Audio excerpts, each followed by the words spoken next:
everybody. Welcome to the Chilkat Valley Mining Forum on Water and Mining, and sponsored by the Chilkat Valley Mining Forum Committee. They've been meeting frequently since January to host this. It's consisting of 10 local groups and organizations who are interested in the mining of the Chilkat Valley. I'll introduce the members later. The organizations include the Alaska Miners Association, Chilkoot Indian Association, Constantine Mining, the Haynesboro, the Haines Chamber of Commerce, the Haines Sportsman Association, Northern Southeast Gillnetters, Takshanuk Watershed Council, the Palmer Family, and United Southeast Alaska Gillnetters. The mission of the committee is to organize informational forums to provide quality information to the public and create a dialogue on mining topics to kind of create better understanding in easy to understand plain English terms and to increase awareness, education, things like that, which is exactly what this is today. So we're going to start with our first presentation, which is from the Department of Environmental Conservation. We'll start with Allan Nakanishi. He's going to be talking about Alaska Pollutant Discharge Elimination System permits. And there's a sheet in the back that kind of tells you information on commenting on permits. They will be referencing that. It'd be nice to have handy in front of you. After that, we're going to hear from Takshanuk Watershed Council, the Tlingit and Haida Council, and from Constantine. So I will leave it to Allan. Take it away. So, thanks for the introduction. My name is Allan Nakanishi. I am with DEC, wastewater discharge permitting. I'm the section manager in the wastewater discharge program. And my section is responsible for issuing wastewater discharge permits and waste management permits to mining facilities. And at the invitation of the Chilkat Valley Mining Committee, I'm here today to talk about Alaska Pollutant Discharge Elimination System permits. And the Chilkat Valley Mining Committee also requested some specific information about our permits. And so that's what I'm about to go through here today. So the discussion topics, we'll be talking about APDS permit development. And I'm going to be throwing acronyms out there. If there's a term you don't understand, forgive me, it's kind of the language that I'm used to speaking. So if there's something that you don't understand, please just raise your hand. I'll be happy to define it for you. What I'm going to cover today is APDS permit development. And within that discussion, I hope to cover some of the topics that the Mining Committee expressed the desire to hear more information about. We'd also talk about the APDS permit public participation because we feel that it's important to communicate to the communities and local stakeholders what are the opportunities for public participation in the development of a permit. We're also going to be covering water quality at an operating mine facility. And then a bit later, my cohort, Gina Shirey, will be covering a little bit on tribal community coordination and more specifically on suggested practices for comment. So to start off with, I think I should start off with DEC policy, and I'll go ahead and read it. I'm not supposed to read from a slide, but I'm going to go ahead and do it anyways, because I think this is important. It's to conserve, improve, and protect its natural resources and the environment, control water, land, and air pollution in order to enhance health, safety, and welfare of the people of the state and their overall economic and social well-being. It's one sentence. But this is an amazingly difficult policy to uphold, primarily because whenever we're talking about resource development issues, invariably it tends to be a polarizing issue. So it's a very difficult policy to uphold because you just won't be able to please everyone in a permit decision.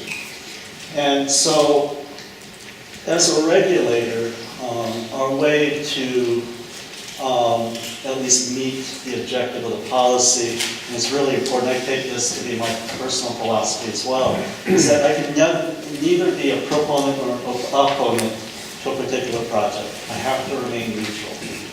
And further than that, all of our permit decisions have to have a statutory or regulatory or legal standard to, we have to follow regulatory requirements. And so every permit decision, the sub-decisions within a permit have to have a regulatory basis.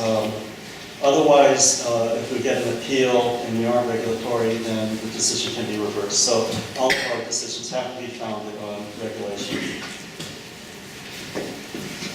So for DEC and the wastewater discharge program, we issue two types of permits. I'm going to be covering the APDS permit specifically, but I also wanted to mention that we also issue waste management permits. The distinction between those two is whether or not the wastewater discharge goes to waters of the U.S. or not. Now, if it goes to waters of the U.S., it's clearly within the jurisdiction of an APDS permit within the Clean Water Act. The waste management permit is a state-issued permit. The APDS permit has EPA oversight. The waste management permit is a state-only issued permit with no federal oversight. And the waste management permit covers solid waste disposal and liquid waste disposal that does not go to waters of the U.S. The waste management permit is also the permitting vehicle for financial assurances of mine facilities, so that there's monies available, so that in the event that the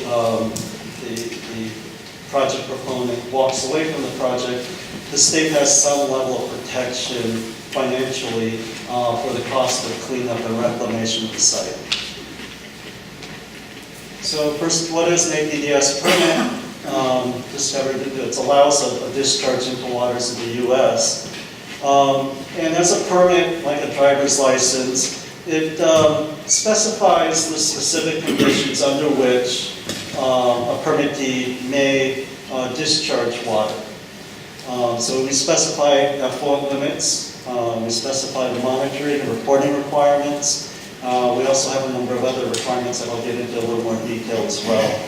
There's two types of APDS permits. There's a general permit, and these general permits have kind of standardized conditions, and so a single permit can be issued to multiple types of projects based on the commonality of the discharge type. And then we also issue individual permits, and these are permits tailored specifically to the project. And so it's not uncommon for a mine facility to have coverage under a general permit for, let's say, stormwater issues, and then an individual permit specific to the discharge. Permits are valid for 5 years from the date of issuance. We can't go beyond that without some specific conditions. And the permit has to be renewed 180 days before expiration. So the APDS permit development process essentially has 7 steps, and they kind of designated these steps based on, at the end of these steps, it usually ends in some sort of public notice, making these documents available to the public for review and comment. And so the first part is the pre-application. Pre-application is essentially the early discussion that the department will have with the project proponent. It's an exchange of information, an iterative process, and usually it begins about anywhere from a year to 3 years ahead of an actual permit application. In the case of the Palmer project, that's about where it's at right now.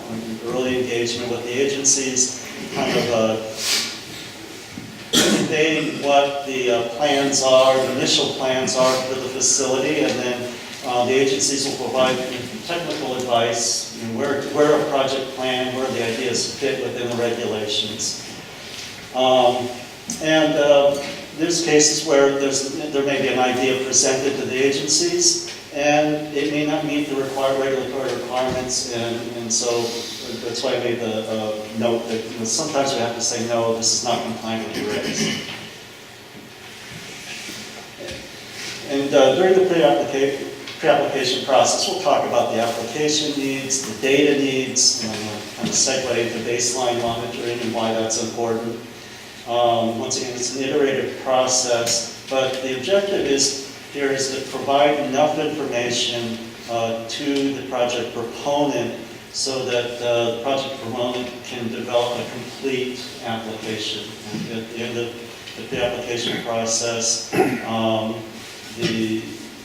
all of the information, we pretty much will have a pretty good idea of what the project proponent is proposing for the project, and we should have conveyed enough information to the project proponent so they can make some decisions that will meet regulatory requirements and objectives.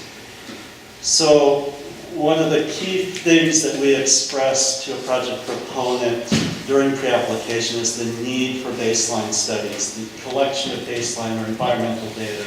So it may be surface water quality data, groundwater quality data, stream flow information, precip information. It might include some baseline biomonitoring.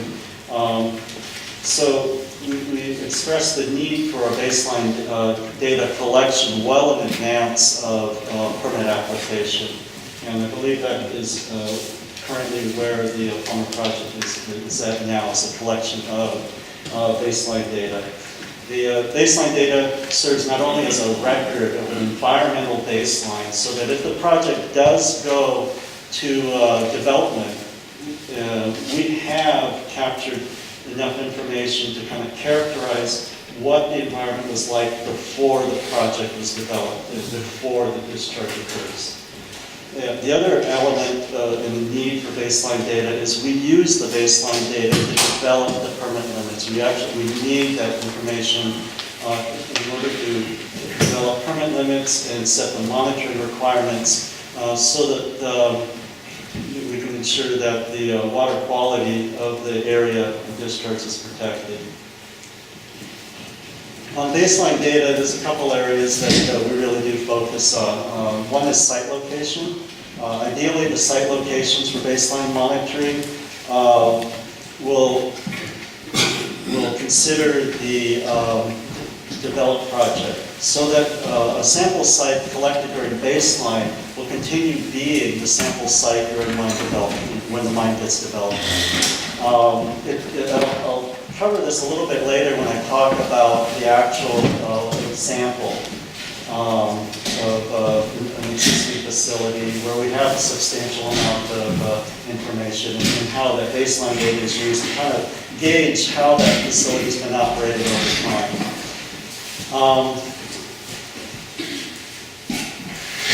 The monitoring for baseline is going to be based off of the parameters of concern, and that'll be based off of the local site characteristics. We'll suggest a monitoring frequency so that we can capture and get a feel for the seasonal variation of the data over time. And then we generally like to see about a minimum of 1 year of data, of continuous data. Generally 2 years is suggested. Sometimes some projects, especially for larger, perhaps controversial projects, there may be even far greater than 2 years of worth of data collected for baseline. Kind of want to branch off and break off from the train of talk and talk about permit denials. One of the questions we commonly get, especially at the start of a project, is when does the agency say no to a permit? And our answer is that by the time we receive a permit application, because we're fairly certain and confident of what the project's about, and we've gotten the baseline data, we rarely ever say no to a permit at the point of application. But, and actually, since I've been doing this job since 2009, we've never denied a permit. But I want to explain why that occurs. So, this is kind of a typical time frame for a mine project. And so, right now, I think we're talking about the project local to this area. We're kind of in this realm here, right? The lines up right at the pre-application. And during the pre-application process, because it's iterative and there's ideas exchanged, that is where we say, no, it's not compliant with the regulation, or no, this won't work for whatever, for this specific reason, once again, tied to the regulations. So that during that period of time, that's when the no's occurred. As I mentioned earlier, by the time we receive the application, we have a fair enough amount of certainty of what that permit's going to look like. We've got the data to support it.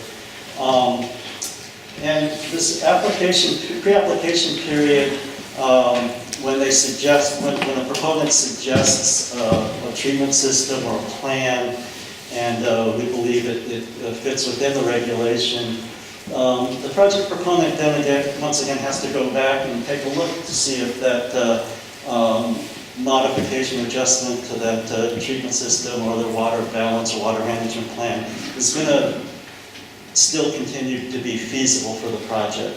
And so there's a little bit of back and forth. There's an economic aspect to it. So that's when the company may decide, oh geez, the treatment costs are so high on this project's not feasible. So I just wanted to identify where this type of decisions occur. And once again, it seldom ever occurs at the point where a complete application is received. So we receive a permit application. It will consist of application forms and then a number of fairly involved detailed plans, including a water management plan, a water treatment system plan or water treatment system design. If there's a mixing zone proposed, we would ask for a mixing zone model with all of the data backup. And of course, the environmental data, the baseline data that's been collected for the past years plus. Once we receive a complete application, shortly after we'll send out notification to the tribes and local government that a complete application received and the department's working toward developing a permit. And for tribes and local government, that's their opportunity to express to Gina Shari, who's our tribal coordinator, tribal local government coordinator, that they can express the interest in continuing to receive direct notification of permit actions. So permit development, one aspect to it is engineering plan review. We will go through the water management plan and water treatment systems. Currently there are 3 engineers assigned to my section that have specific expertise in reviewing these plans. And our plan reviews consist of these 5 topics, and essentially we're looking for, does the plan make sense? Are there adequate redundancies or backups to the proposed plans? Design capacity match what their objectives are? Is there flexibility in that design in case of a system failure? Do they have redundancies? Do they have flexibility to reroute water if perhaps let's say a storage basin doesn't have enough capacity? Do they have the ability to reroute water? Of course, and then treatment waste disposal. I mean, all water treatment systems generate waste that requires disposal. Is waste disposal in treatment systems adequately addressed? So, this is an example of a water management plan, kind of put in a schematic form. But we take a look at all the inputs and outputs to that and verify that the water management plan appears to be feasible, and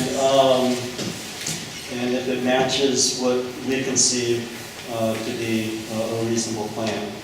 This next slide is an example of a schematic for a water treatment system. This one was part of the Diamond Gold application. And in this one, they have 3 treatment trains, identical treatment trains. One of the treatment trains is kept in reserve, so that if one of the treatment trains goes down, they have a backup system. If their influent or wastewater that needs to be treated, if that flow rate's low, they can go to 1 treatment train. If they get inundated, they could potentially run 3 treatment trains simultaneously. So these are elements that we look for. We look at the treatment processes, and we also look at the treatment processes to see what type of chemicals are used, because the chemicals are another aspect that we have some concern with when we're establishing what are the parameters of concern. And yeah, so it gets fairly detailed. A large part of our permit development is in plan review of the submitted plans. And of course, we have the data. In this case, this was a reapplication data for mercury for the Kensington permit. This was the first 5-year period of Kensington. And I like to plot these out just to see what the data is doing over time during the 5-year period of operation. But we use this type of data to kind of check to see how consistent the data is over time, how well the system was performing. And it also gives us an idea of where it sits relative to whether or not we have to set up permanently. I'll get into that discussion a little bit later. But in this case, mercury, the permit limit for this was 0.01. The top bar is 0.007. So in this case, this facility's been completely compliant for the mercury limits during the period of operation. So in permit development, the first step in setting the limits is first to take a look and determine whether or not the data has reasonable potential to exceed water quality standards. And that's got a very specific meaning in that, I'll get into that a little bit later. The parameters of concern are identified by EPA's effluent limit guidelines. Those are industry-specific minimum treatment standards. And it identifies very specific parameters that have to have permit limits in an APDS permit. We also look at the site-specific data. If the site-specific conditions have elevated levels of certain parameters, we'll identify those as parameters of concern. And then once again, facility operation, if there's expected pollutant generation, we'll look at what those elements are and identify those as parameters of concern as well. The data sources involve receiving water data, groundwater data, and estimated treatment effluent quality. For a new facility, we'll have to estimate effluent quality. For existing facilities, we'll use the previous permits data collected to determine whether or not there's reasonable potential for that parameter to exceed water quality standards. So, and then once we have the data and we do a reasonable potential analysis, we have a spreadsheet tool that we use, and so I'll provide some examples here coming up on the next few slides. And the really 4 elements to it are taking a look at the receiving water information, we're calculating, that we have to calculate the water quality standards that would be applicable to the permit, and then we do the reasonable potential analysis, and then we come up and develop the water quality based effluent limits. So on this slide here, this is the bottom 2 are inputs to our statistical analysis in the spreadsheet that we use. We focus on the receiving water. We want to know what the flow rates are. We want to identify what the low flow conditions are, because the low flow conditions are when a pollutant could cause or have the most toxic effects. So we want to specify what the low flow conditions are and identify that in the receiving water. We also want to identify some of the parameters like pH, temperature, and hardness, because those parameters are used to determine what the water quality criteria are that would be applicable to the permit. You also want to identify what are the uses. Is it the salmon-bearing stream, or is there salmon spawning in area of proposed discharge. Now, the next slide here, in the beginning, I don't expect anyone to actually get any information. This is my attempt at demonstrating to everyone that yes, we actually do statistical analysis, and this is my evidence of it. Kind of a screenshot of our spreadsheet tool. This part right here is calculating what the water quality standards are on a parameter-to-parameter basis, based on the receiving water characteristics. And since we're talking about water quality standards, this is my segue into talking about water quality standards. And the water quality standards in APDS permit is a little more complicated than, let's say, for drinking water. For drinking water, let's say for arsenic, the standard is 10 micrograms per liter. You exceed 10, you're in violation of the Safe Drinking Water Act. You're below it, you're compliant. Drinking water, water quality standards for APDS permit is more complicated because it's based off of protection of uses. And so there are designated uses, and for each use, under the Clean Water Act, there's an analysis that's done to determine what is the uppermost concentration of a parameter that would allow that use to continue. So I also would like to say that water quality standards in Alaska, we have some of the most stringent water quality standards in the country. And the reason why it's stringent is that first line. All waters in Alaska are protected for all uses. So you could have a water body that's in a very remote area, nobody lives around it, but it's protected for drinking water, aquatic life, agriculture, irrigation, all of the uses, all of the criteria for all the uses apply. And it's a very stringent requirement. Not all the states have protection of all uses.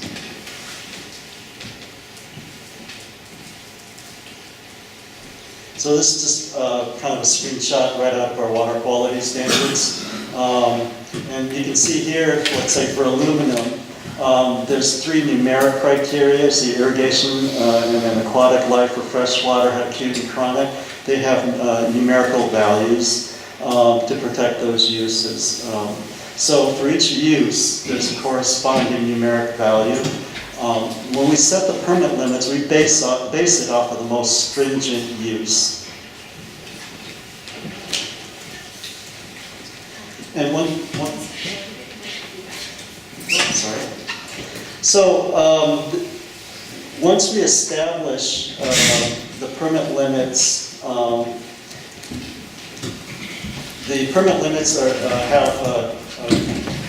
there's 2 permit limits per parameter, and it's based off of a daily maximum and then a monthly average. And that permit limit is based off of the water quality standard for that parameter. It's also based off of the available pollutant load within the receiving water. So once again, the background data is critical for determining what is the allowable pollutant load for that receiving water.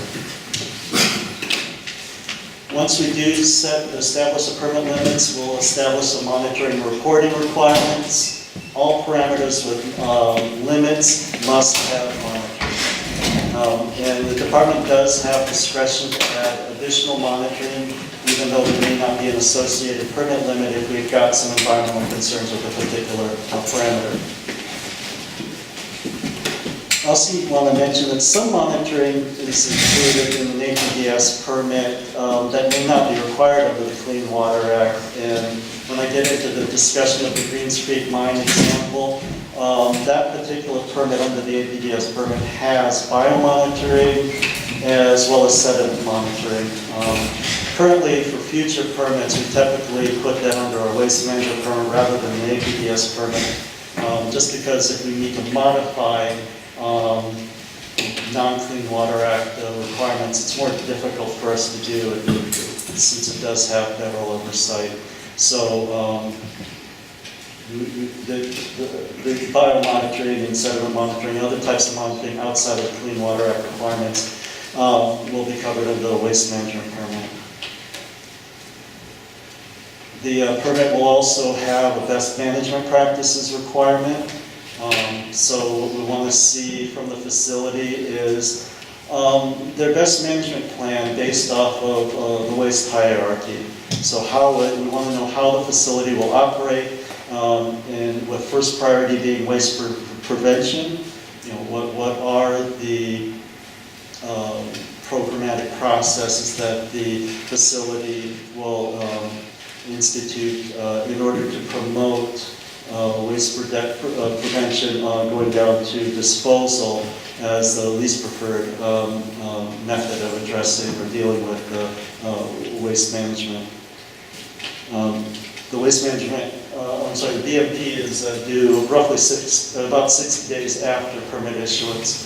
And then there's also a quality assurance project plan requirement that's also due as a supplemental requirement in the permit.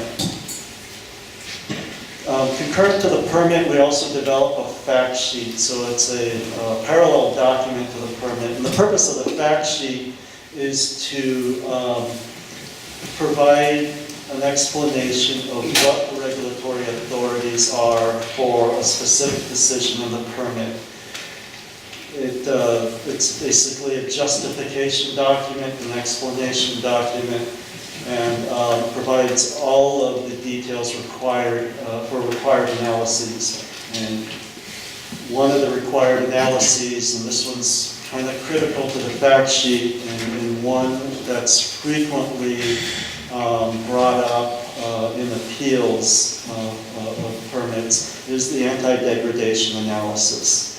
Anti-degradation is designed to protect water quality and requires the agency to justify the degradation of a receiving water body. There are functionally 3 tiers built within the anti-degradation policy, offering a tiered level of protection based off of the water quality. This next slide I think it best represents, or most easily represents the concept, at least to me. So in this slide, the vertical axis is a concentration of a given parameter. And so in this case here, the 18 milligrams per liter would be representative of a water quality standard for a parameter. So if you have a water body that measures below 18 milligrams, it would qualify as a Tier 1 designation for that given parameter. And so under that, it affects the permit in that we cannot set a permit limit or allow a water quality violation in that receiving water body. We have to set the permit limit at the water quality criteria. If the receiving water is better than 18 milligrams per liter, then it bumps up into a Tier 2 designation. For Tier 2, this is where we have to go through the anti-degradation analysis, because we have to justify allowing a pollutant discharge in the receiving water between the level it's at down to the water quality criteria. In order to allow that degradation to occur, we have to justify it. And that is done through these 5 prongs, or 5 elements of anti-degradation analysis. We have to go through and determine if the activity is necessary for important economic or social development. Typically on an application, we'll ask the applicant to provide this information to us. And oftentimes we'll get comments from local governments indicating support or non-support of a project, but that will be used also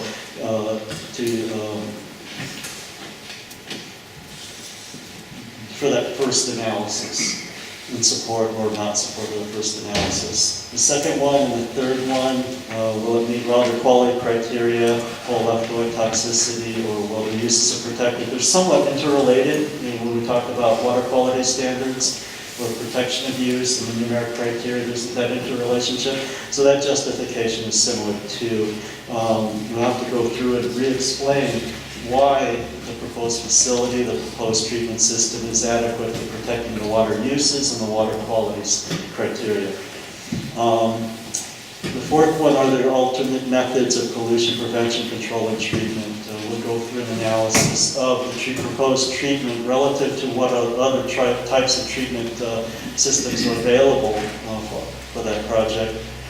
And the last one is appropriate technology and BMPs proposed. And once again, we'll have to go through that analysis. So this is a pretty substantial part of the fact sheet that requires some careful reading. And once again, it's often a point where the department decisions are challenged. So we take a lot of time on this aspect of the fact sheet. So, kind of a regulation update. For Tier 1 and 2, the department recently promulgated regulations. We signed a lieutenant governor on April 6th of this year. We're waiting EPA approval. Once we receive approval, then the Tier 1 and 2 regulations will be implemented. I understand that there have been workshops on anti-degradation, thank you. And so I'm going to move speed along here a little bit further. Tier 3, what I'm going to say about that is that those were set aside, and the department and the governor's office is working towards developing those Tier 3 regulations. I will say that nominations can be submitted through your legislature, and if you need contact information, I'm sorry those are dark purple, I thought those were good, lighter blue. But I have my business cards. If you want to contact me for a business card, I'll hand that here and then provide you an avenue for updates on that Tier 3 designation. So I've got 5 minutes. I'm going to skip ahead for public participation on this early notice. I'm going to skip ahead to the Greens Creek Mine, because I think that will be more interesting.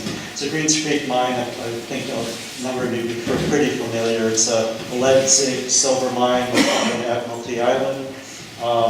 This right here is their wastewater treatment pond, and the photo on the right shows their water treatment system, and then you can see Hawk Inlet in the background. Hawk Inlet is the receiving water body for that discharge.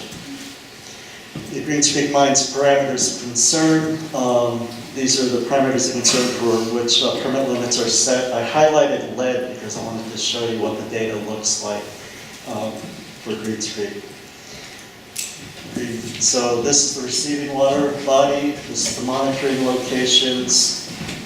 The outfalls right about here on Hawk Inlet, which corresponds to about here. There's a number of receiving water monitoring locations. And I want to point this out here. This is the ore loading facility. And in 1989, there was an ore spill at this location. And explain why I point that out on another slide. This right here is their effluent water quality for lead. And as you can see, here's the water quality standard. Because they have a mixing zone, the permit limits are higher because the mixing zone allows the pollutant to be diluted within the receiving water body. So in terms of the permit conditions for lead, the facility has demonstrated 5 years of compliant discharge for lead. And this is Site 108 for lead. This is a receiving water monitoring location for lead. And once again, it's well below permit limits. And this is the one slide that I wanted to show you. This one goes back to about 1984 to 1989. This line it designates pre-production or baseline and background data. And moving forward, that's during production. That's when the mine is actively discharging. What I think is really interesting about this, and this is lead in nephthys tissue results. So this is lead concentrations within marine worms. And in 1989, there was an ore spill. And what's really fascinating about this is that ore spill has an immediate response to the tissue concentration, lead tissue concentration. As you can see here, here's the background level. Lead concentrations were roughly 5. But after the ore spill, we had an immediate response. These colors kind of indicate where on the map these monitoring locations are. So right at the spill is this orange line.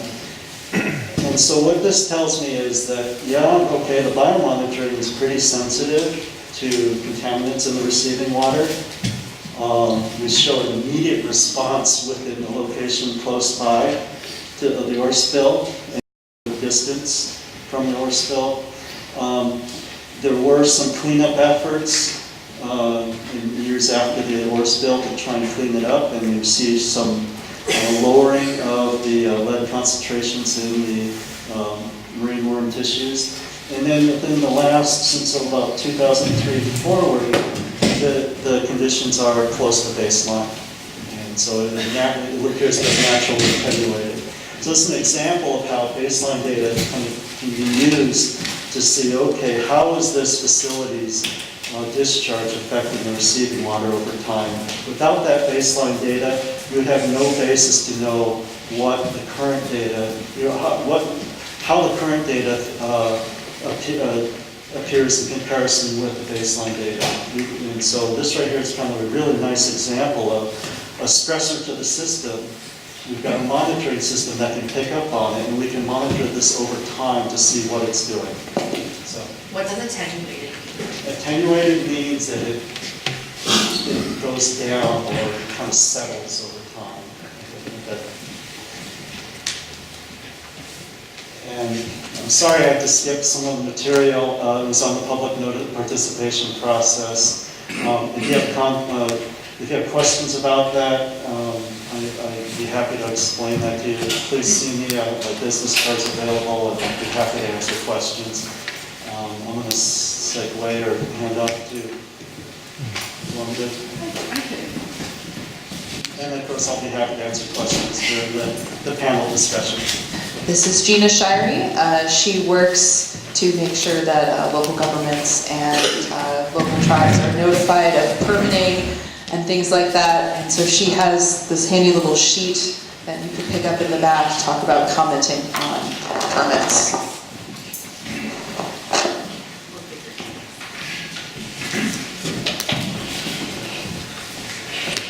Raise your hand if you've ever wondered what happens to your comments after we submit them to DEC. Do they go into the black hole? Okay. And one more question. Raise your hand if you've ever wondered how to write a comment to affect a change in a permit. Should be more hands than that. My name is Gina Shirey, and I facilitate tribal and local government engagement in the wastewater discharge permitting process. The purpose of my presentation is to talk about effectively engaging in the permitting process. Specifically, we will look at helpful and less helpful comments. By the end of this presentation, you will be able to differentiate between helpful and less helpful comments.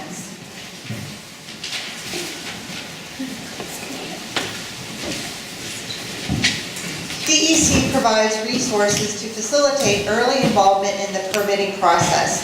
These include the permit issuance plan, early notification letters, and public notices. DEC releases a permit issuance plan annually at the beginning of every calendar year. The plan is for 2 years and lists all the permits that DEC will be working on over the 2-year period. The purpose of this plan is to provide extra early notice to communities of future permitting actions so that the communities can self-identify as being affected by those permits. Once DEC begins to work on a specific permit, I send out an early notification letter to potentially affected local and tribal governments to let them know that we are actively working on the permit and 2, request information like local knowledge so that we can take that into consideration as we are drafting the permit. When the draft permit is available for public review and comment, I send out the public notice that includes information about the comment period and to whom to send the comments. Since commenting is the most effective way to engage in the permitting process, let's dive deeper into commenting.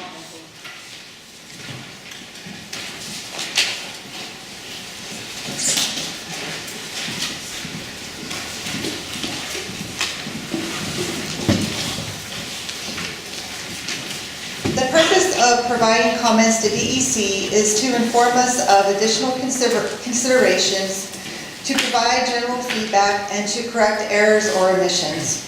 There are 2 types of comments, helpful comments and less helpful comments. Helpful comments are comments that the permit writer can consider when revising the draft permit. Helpful comments are important because they have the potential to impact the development of the final permit. When crafting comments, you may want to consider the following questions, and for those that have the handout, these are the first bulleted list on the handout. Is the information accurate?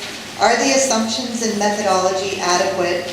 Are there assumptions and is there other relevant information to be considered? Do changes need to be made?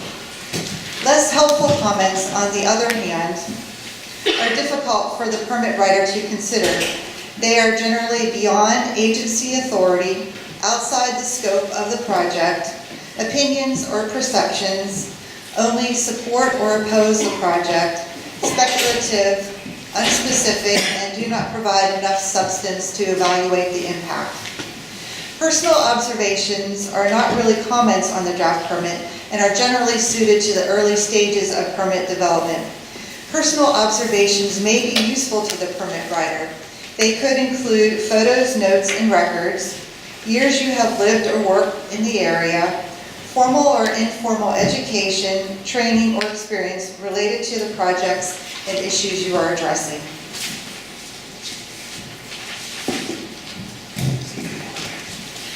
So let's look at a sample comment in detail.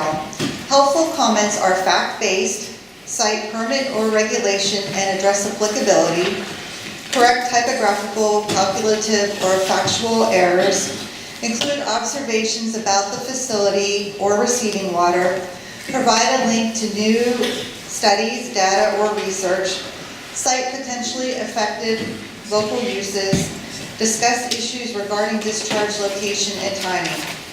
Helpful comments should be clear and concise statements or questions on topic and scope and within the program's authority, solution-oriented, specific regarding impacts to resources, specific on where and when the resources are utilized. So let's take a look at the comment that's on the screen. Our tribe fishes for herring in this area. Discharge occurring between March 1 and May 30 would greatly impact herring spawning, egg incubation, and larvae hatching and dispersal. So how does this comment meet some of the characteristics of helpful comments?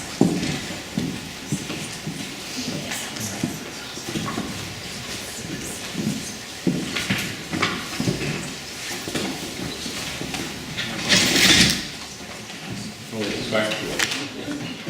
Pardon? Factual. Yes, it's factual. There's facts in there. Specific. Specific. The area. Anyone else have any other thoughts? But what's the validity of the statement? In other words, what they use for basis to make that statement?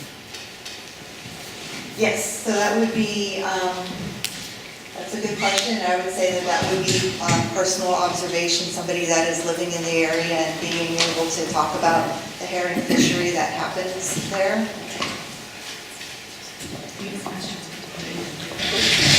I couldn't understand your question. Oh, I was wondering, we would consider this to be a helpful comment, and so what is it about it that makes it helpful? Okay, there's no judgment.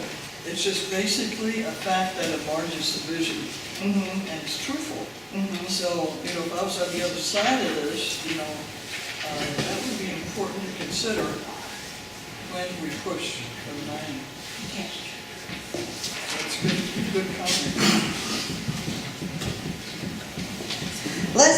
comments are often not considered during the permit development process since they are not tied to a program's authority. So the example on this slide, the engine noise is too loud. If we're getting this comment in regards to a wastewater discharge permit, noise is outside the program's authority to address, and therefore it can't be taken into consideration by the permit writer. Check the hearing aids out. Previously, I mentioned that personal observation may be useful to the permit writer. In this example, which states, I've lived here for 20 years and worked in power plants my whole life. I can tell the facility doesn't always use the retention pond, and I know that direct discharge often occurs based on water levels. I have photos to support this. So this comment includes a reference to photos, the number of years the commenter has lived in the area, and the commenter's work experience. So while this isn't necessarily a comment on the draft permit, there's some information in there that could potentially be useful to the permit writer.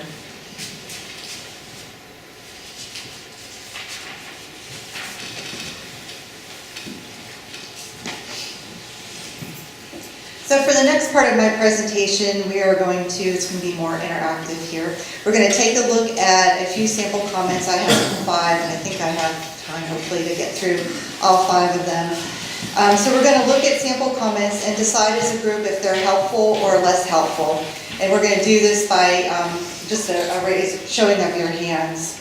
So for this comment that I have here on the slide, water quality-based effluent limits were developed using human health criteria for fish consumption of 6.5 grams per day.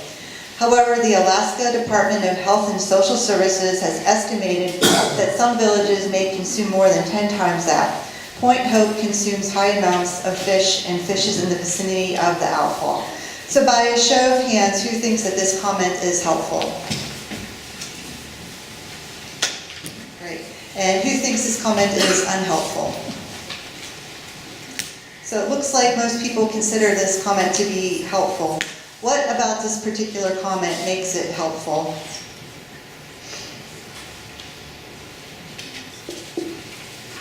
The comparison of 6.5 grams per day and the actuality of what the Point Hope people eat. Right, so it's citing a new study or a study or survey by the Department of Health and Social Services that has different information that should be considered whenever they're writing the permit limits. Anybody else have any other thoughts about what makes the comment helpful?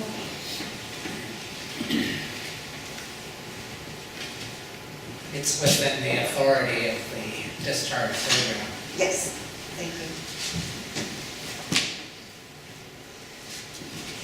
So the next comment is for a comment that was received again on a wastewater treatment plant permit, and says water runs off the fuel tank farm into the river. This is a little tricky, but let's see who thinks that this is a helpful comment. Who thinks that it's an unhelpful comment? All right, looks like maybe a few more think it's unhelpful. And I think we would probably consider it to be unhelpful because it's not in regards to the wastewater treatment plant. Is there any improvements that anybody can think of to perhaps make this a more helpful comment? Does anybody have any thoughts? If they observed a sheen on the water, as an example. And it was related to the wastewater treatment plant. And it was, right. Yeah. Okay. But it says that it runs off the fuel tank from the farm. You don't know what size the fuel tank farm is and how much waste has been disposed on the ground. Right, and so if the comments were solely focused on the tank farm, then this would be considered out of the scope because it doesn't have anything to do with the wastewater treatment plant. So if we were trying to make it more helpful, we'd have to somehow relate it back to the wastewater treatment plant. Got it? It could be a currently unidentified source of wastewater that should be collected and treated and discharged into the Apples. Right, so perhaps some more investigation needs to be done to follow up on that comment. Okay. But it rains in the southeast Alaska, so it's common, so if you don't see an effect, that's, a non-fact. You have to see a result of the water running off from the fuel tank and impacting the water source for it to be a concern. Right, and if we're talking about a wastewater treatment plant, though, we need to make the comments specific to the wastewater treatment plant. So if there's something going on with the fuel tank farm, that needs to be reported to the program that monitors the fuel tank farms. Okay, let's see, quickly.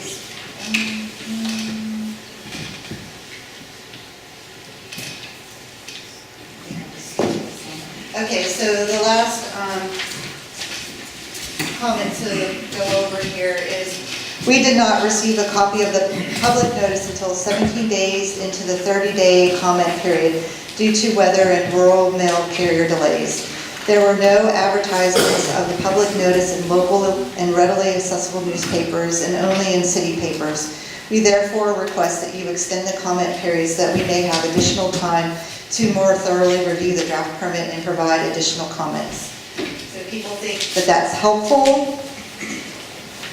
Okay, and less helpful.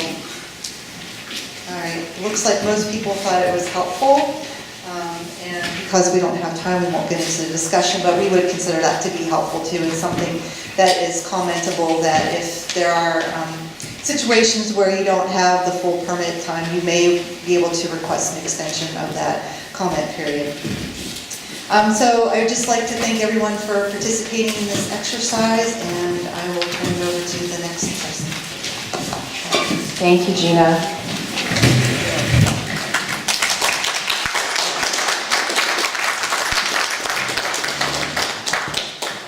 Our next speaker is Meredith Pochardt. She is with Takshanuk Watershed Council. She is the executive director. She's been with Takshanuk Watershed Council since 2011, working in various positions. And now she's striving to bring the organization forward and develop TWC as a local resource for the watershed that we steward. She's received a Bachelor of Science in Environmental Science from the State University of New York College of Environmental Science and is currently pursuing an MS in Fisheries Science through Oregon State University. She's going to be talking about copper and salmon. Awesome. Thank you, Maddie, and can everyone hear me all right? Bad. Thank you guys all for coming out tonight. This is a great turnout for this event. I'm glad that it wasn't as beautiful as last night because that might have hindered some folks, but so I'm going to talk briefly about just what a watershed council is, some of the focus areas of the Takshanuk Watershed Council specifically, and then we'll go in a little bit more into, well, pretty briefly into some work that I did as part of my master's at Oregon State, just looking at some of the effects of copper and salmon. And so we'll just go through the Takshanuk Watershed Council mission statement. And I also know we're not supposed to read off slides, but I'm just going to read this quick. So, the mission of the Watershed Council is to provide stewardship for the Chilkat, Chilkoot, and Ferriby river systems. This is accomplished through restoration, education, research, and community involvement in all of those program areas. And through those, we strive to benefit the natural ecology, economy, and quality of life that's valued by all of us. So we'll just provide a couple examples of some of those project areas. First one, the restoration program area. This is just a photo of some kids helping build a rain garden over at the Chilkoot Indian Association building to help collect some of the rain that we get on days like today. Another one, this is kind of the main focus of a lot of our restoration work has been fish passage and ensuring that fish can get upstream to their spawning grounds and rearing habitat. And this is the culvert on the driveway into the cannery out at Letnikoff. And before it had a perch of 108 inches, and that only allowed fish to enter at certain high tides. And then after we replaced that culvert, you can see now there's no perch, and fish are able to access that upstream habitat at all tide levels. So here's just another culvert example. This is one on Comstock Road that we replaced. This one was undersized and also had a pretty large perch at the outlet. We replaced it with this kind of squashed pipe culvert. And one of the things that we do with our culvert replacements is cram little guys in them. And he's actually a tall guy, but cram them in and fill the bottom of the culvert with substrate so that it resembles a natural stream bed habitat. Our other program area of education, this is probably one of the most visible program areas of the Watershed Council. Here we have a young scientist out collecting some air and soil temperature data for us as part of our GLOBE education program within the school. And then we have some folks here taking the compost out. Back in 2009, we started the Starve and Marvin composting program with the school. And now all of the school lunch waste gets composted each day. And yeah, the kids help bring it out there. This is a photo of our after-school program called Chilkat Forest Investigators. This brings kids after school out into the forest so you get to learn about birds and different tree identification and wildlife identification skills. This is also tied to our composting program, but this is part of the Starve and Marvin Garden. And grades K through 6 each have a bed dedicated to them. So they grow starts in their classrooms. They're in their classrooms growing right now. And they'll plant them in the garden before school lets out for summer. And then they harvest those veggies in the fall. And they get cooked up in the school cafeteria as well. One relatively new program, I think this is the second year that this has been going on at the school. This is our fish trivia program. It happens every Wednesday at school. And we get different sea creatures from various different ways, and kids get to touch them a lot of times and feel them or learn about them or sometimes taste them in different ways also. And then they answer a little trivia question on that species. And then part of our community education programs are events such as this and participating in these and in previous mining forum education events. Our research program area involves water quality testing. We also do flow analysis on several different streams. And one of our big research projects that has been going on since 2010 is a partnership with the Chilkat Indian Association. And this is our Yulakan population monitoring project. And we're all hoping for some large returns like this in just a couple days, hopefully. So the economic impact of a watershed council such as Takshanuk, we employ 2.5 full-time year-round positions and about 5 part-time or seasonal employees. We bring in on average between $300,000 and $400,000 to the community each year. That's funds that are spent on hiring local contractors, buying supplies at stores, and paying our employees so that they can then live here year-round and contribute further to the economy. So just kind of a quote that I liked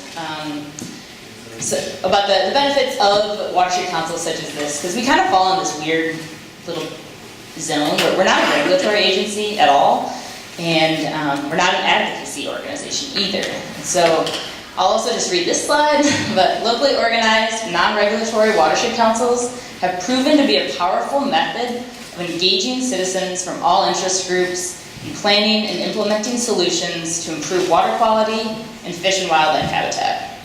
So that's our main goal, and hopefully we're succeeding in doing that. So that was a quick little run through of what a watershed council is and what Takshanuk does, and now we'll just dive into some quick overview on some of the research that I've been doing, part of my master's on copper and fish. And so a little just outline of this, we're going to go over some of the sources of copper in the environment, the fact that it's needed for life, but it also can be toxic at certain levels, what factors affect that toxicity, and what impacts the fish, what makes them vulnerable. So, different sources of copper. Copper is just naturally occurring in the environment. So this is just the Klahini River with some nice copper sunset. Copper is also put into the environment through anthropogenic sources such as automobiles, specifically brake pads have been a big source of copper into the environment. California, certain brake pads are actually outlawed. So agriculture runoff is another source of copper through fertilizers, stormwater runoff, and then mining. That's why we're out here. And so mining is another source of copper, and this happens through acid mine drainage. We've all heard about that. And that allows copper to get leached into the waterway and then become available to aquatic organisms. And so copper, how can it be essential but also toxic? So it's one of those trace metals that are needed for growth and for metabolism. So humans need them. We need about 1 to 2.5 milligrams each day. And the amount that fish need is unknown right now, from what I could find anyways. But in fish, it does help with that enzyme production. And those enzymes help with their nervous system and hemoglobin production, which is needed for red blood cells. And so the thing with copper in fish is that just a slight increase over that amount that they need, that amount that's essential for life, can cause irreversible harm. Because this is a mineral that bioaccumulates in your body, the fish don't have a way to pass copper. So, different factors, water quality parameters that affect the toxicity of copper. One of them is the pH. And so, copper will be more toxic in acidic conditions, so lower on the pH scale. From different water quality testing that we've done, the Klahini River is pretty neutral pH. Another water quality parameter that affects toxicity is the hardness of the water. And it becomes more lethal in softer water and can become up to 20 times more lethal in soft water, as was shown by one experiment. And our studies so far have shown that in the Klahini, our hardness ranges from 48 to about 160 milligrams per liter. So we are on more of the harder end of that scale, which is better. And then the third element that affects the toxicity of copper is the dissolved organic carbon. So this is all the organic material that is dissolved in the water column. And you want more of that. You want more of that dissolved organic material to be in the water. That helps bind to the copper and will reduce its toxic effect. So in the Klahini, right now we're showing a total organic carbon. And this is just from a sample in December, so just one shot. But the total organic carbon, which is the combination of your dissolved and your undissolved organic carbon, was quite low, 0.719. So obviously further studies need to be done. But one of the things is that the dissolved organic carbon will reduce your toxicity greater than just your hardness would. So some of the different vulnerability factors. So there's acute exposure. That's the short-term high dose that becomes lethal. Versus the chronic, which is a sub-lethal exposure, but over time causes impairments. Those impairments in the fish can be lethal. So an example of an acute exposure was coho exposed to 2 parts per billion for 3 hours, and they showed a 50% decline in predator avoidance. An example of some chronic exposure was exposing fish to a range of copper from 0 to 90 micrograms per liter for 170 hours. The fish that were exposed to those higher concentrations showed increased levels of cortisol, which is a stress hormone, and then reduced survival. So, this is another graph showing that the copper affects survival with predators. And as you can see here, the higher copper levels, the 20 micrograms per liter, you reach the LT50, where you have 50% survival quicker than at the control and at lower levels of copper. So now we'll just talk a little bit about the different areas where copper impacts fish. And one of the primary areas is the gills. This is a major organ for ion regulation in a fish, as well as respiration. And so gill impairs your ability to regulate ions. Or copper will impair your ability to regulate ions at the gills. Olfaction, this is the fish ability to, specifically salmon, the ability for migration and for homing behavior. And there's cilia within the epithelia area. And they are constantly in direct contact with water. So if there's elevated levels of copper in the water, then those fish are being exposed to that as well, or other minerals or elements. Those neurons are very sensitive to different minerals, and copper-induced olfaction impairment can occur very quickly. So the third area where fish can be impaired by copper levels is the lateral line. There's cilia located along the lateral line, and these help provide a lot of information to the fish on their surrounding environment.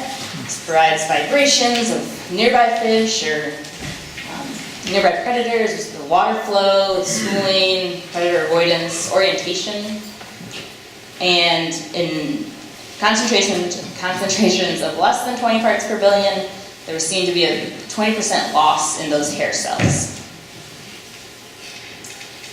And so this is just also showing a graph of that. As you increase your copper level, you have a decrease in those hair cells along the lateral line. So, different water quality standards. I believe in Alaska we are using the aquatic water quality criteria, and that is hardness-based. There's also a biotic ligand model. Thank you. And that includes 10 different parameters, but there's also limitations with all of these. And I guess the main point to drive home is that there are many parameters that affect the toxicity of copper. So it's important to look at all of those parameters when developing standards. And so yeah, just some summaries. How does copper impact fish? It happens at the gills, through the olfaction senses, and through the lateral line. The water quality parameters that affect toxicity are pH. We want to see a neutral pH. Hardness, the higher the hardness level, the less toxic copper is. And the higher the dissolved organic carbon, the less toxic. Physiological response has been seen to be a decrease in the alarm response, increase in cortisol or stress levels, disease susceptibility, reduced growth, and impaired olfaction. So these are the references, and this is my contact information. And yeah, please feel free to contact me. That was very fast, so if there's any questions, I'll also be part of the panel, but yeah, thank you. Thank you, Meredith.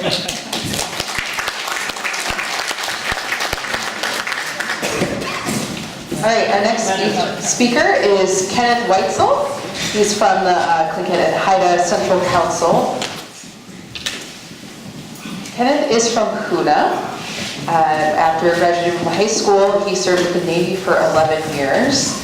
And now he's back in his ancestral homeland and is working for the Tlingit and Haida Central Council as, there's a lot listed here, so natural resource specialist working on climate change adaptation, transboundary watersheds and mining, and forestry land management. Thank you, Kenneth. Yeah, it's a lot of stuff. I wear a lot of hats. Hello, everybody. My name is Kenneth Weitzel, as she said. I'm from the Central Council of Tlingit and Haida, and I'd like to thank the Chilkat Valley Mining Association, Chilkat Indian Association, Chilkat Indian Village, and Haynes. Thank you for inviting me to come and speak. As she said, I'm from Huna. I was in the Navy, and now I'm a natural resource specialist at Central Council of Tlingit and Haida. In this presentation, I'll be discussing some of the transboundary water quality work that we at Tlingit and Haida have conducted and where we want to go in the future. Next slide, please. Today, I'll be discussing the cultural aspects of our region and what some of the concerns are with regard to water quality and transboundary watersheds. I will discuss our current water quality studies, additional rivers that we will be conducting water quality studies on, and the possibility of adding sediment collections to these studies. Next slide, please. The ancestral homeland of the Tlingit and Haida is the area of southeast Alaska crossing over into British Columbia. Transboundary implies the aspect of international borders between the United States and Canada. The Tlingit and Haida on these spans or straddles this line. Historically, the economy of the Tlingit and Haida people has been a mix of traditional subsistence and that of a caste-based system. Next slide, please. The lives of native peoples are a mix of customary, traditional, and caste-based economies. Not only are salmon of important cultural significance, they are also a source of income, from the multi-billion-dollar commercial industry to tourism and recreation. Next slide. All of those livelihoods depend on salmon-bearing rivers to be in pristine condition.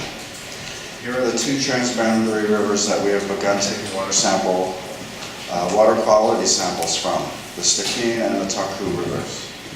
Next slide. The Alsek, Chilkat, and the Unit rivers are also major salmon-bearing rivers.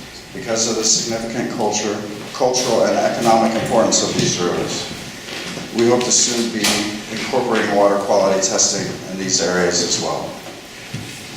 Next slide, please. Here's a GIS image of the topic area. One group calls this area the Sacred Headwaters, and another group calls it the Golden Triangle. Starting from the top of this map, it shows the watersheds of the Alsek, Chilkat, Taku, Stikine, and Unit rivers. This image also shows some of the Canadian mines within or near these transboundary watersheds. Next slide, please. Some of the concerns that we are currently facing are active acid mine drainage from the Telsikwa Chief Mine into the Taku River watershed. The potential for another Mount Poly mine type disaster in the Stikine River watershed. Also, there are concerns of the shortcomings of the BC regulatory process. One thing about mining, although a mine may be productive for only a few years, the environmental cleanup of a mine can continue on forever. Next slide, please. In 2014, a breach of the Mount Poly mine's 4 square kilometer sized tailings pond sent a torrent of mining pollutants into the watershed. In early February of this year, the Provisional Authority, BC's Crown Prosecution Service, dropped a case against Imperial Metals, the owners of the Mount Poly mine, citing a lack of evidence to proceed. The case is now in the Canadian federal system. Next slide, please. Here is the tailings dam for the Red Chris mine within the Stikine River watershed. The wall of the Red Chris tailings dam is 105 meters high. That's about the height of a 35-story building. The Red Chris tailings pond is an unlined, earthen center-lined type tailings dam, the same design Imperial Metals used at the Mount Poly mine. Next slide, please.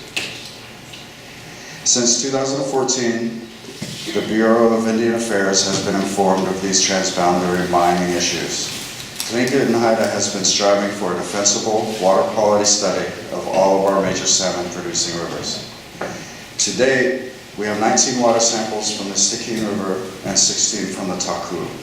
This year, we will begin taking samples from the Alsek up in Yakutat, where we will be collaborating with the Yakutat Tlingit tribe. Next slide, please. The goal of the transboundary watershed mining baseline water quality study is to produce comprehensive, statistically valid, defensible current baseline water quality data of all our major salmon-producing transboundary rivers prior to mine development. This will improve our understanding and management of these resources. Additionally, another goal of our project is to establish continued monitoring of these resources. Next slide, please. Our objectives are to collect monthly water samples on all of our major salmon-producing rivers. to share that data with all agencies on both sides of the border, to use this data to complement our traditional ecological knowledge and other studies, and to aid in proper resource management. Another project goal is to apply for a reservation of water for in-stream use. Next slide, please. Here's a list of our field measurements. Some of these measurements are taken at the sampling spot using handheld meters, while others, like dissolved metals, have to be sent out and tested in a lab. On each river, there are 2 sites where water samples are taken. These samples are taken on the surface at 5 feet in depth and at 10 feet in depth. The physical parameters are acquired with a YSI meter and a turbidity meter, and the samples are sent to a certified lab for further analysis. Next slide. On the map are the 2 locations on the Taku River where we conduct our grab samples. As you can see, we try to get relatively close to the US-Canadian border. And here on this map are the 2 locations for the Stikine River grab samples.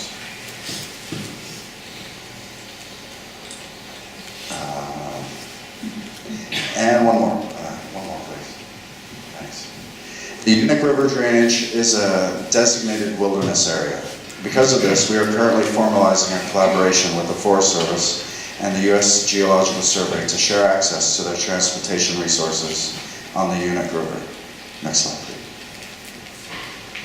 And starting this year, we will be working with the Chilkat Tlingit tribe to begin water sampling on the outside.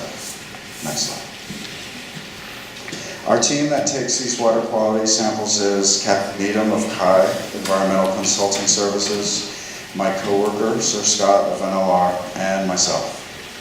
The water quality baseline will be considered complete with the capture of 36 water samples. This process will take a little longer than 3 years due to the inability to retrieve samples because of weather or conditions. Next slide.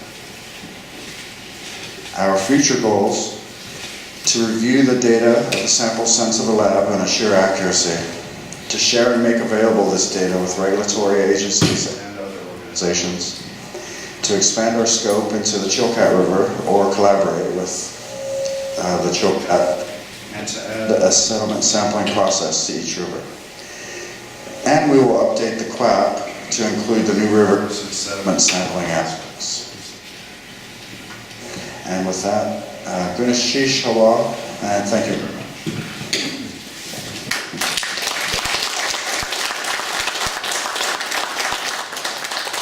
Thank you, Kenneth. All right, we have one more presentation before the Q&A. This is going to be Liz Cornejo with Constantine Metal Resources. Liz grew up in Fargo, North Dakota, and has been working in Southeast since 2007. She started as a seasonal geologist. She has a master's degree in earth science, and she's been working with the Palmer Project through exploration, project management, permitting, and relationship building since 2009. Last year, she was appointed to the position of Vice President for Community and External Affairs for Constantine. So she travels regularly between Vancouver, Haines, and field offices to support the project. Thank you, Liz. Thank you, Maddie. And thank you again, everyone, for coming tonight and sitting through a few presentations of water quality information and data, and hopefully still with us for the evening. And I'll try to go through some basic information about our water quality programs and the future of our water quality programs, and a little bit about how everyone can be involved in that as well. Here's a photo of the project area where we work. If you're not familiar with it, this is the mountain where our mineral deposit is right now, and this would be the Glacier Creek Valley coming through into the Haida now flowing into town, and this is some of our work out there, testing some downstream samples, building up our database. I did put just a little note here at the bottom that I'm going to present some data, and just to let you know, this isn't the technical level that we would submit the data for a permit application. I'm giving you some representative data to look at, the type of data that we collect. But for permit decisions, there would be a bigger study that would be presented for your evaluation. And the Palmer Mineral Exploration Project hosts mineralization that's rich in copper, zinc, silver, gold, and barite mineralization that may one day become an underground mining operation here in the valley, but we're still working on gathering all the data and working with the community and still trying to find more of those rocks before it could support a mining operation. But I'm not going to spend too much time on the project. If you're not familiar with it, please come visit us in the office. We'll go through that. I want to spend our time talking about the water today. And why do we, as a company, do water quality sampling? One, we have to do it for assisting the permitting process and compliance to ensure that we're maintaining water quality for everyone, but also it helps assist our planning of future activities and to make responsible decisions and to work with the agencies on what might be a good plan to discuss and get through the permitting process. So we're looking at what are the natural conditions? What does everything look like now pre-mining? How does it vary from winter to summer? How does it vary from year to year? We might see annual cycles and one year relatively low rainfall or high rainfall that might change your natural conditions. And we also want to then use that data to help plan appropriately to avoid impacts if we know what the current system looks like. And then once you're an operating mine, you're going to use that information, like the previous speakers had pointed out, to then monitor your operations to ensure that you're meeting those permit requirements, and then you can identify something if you're not and then work to fix it.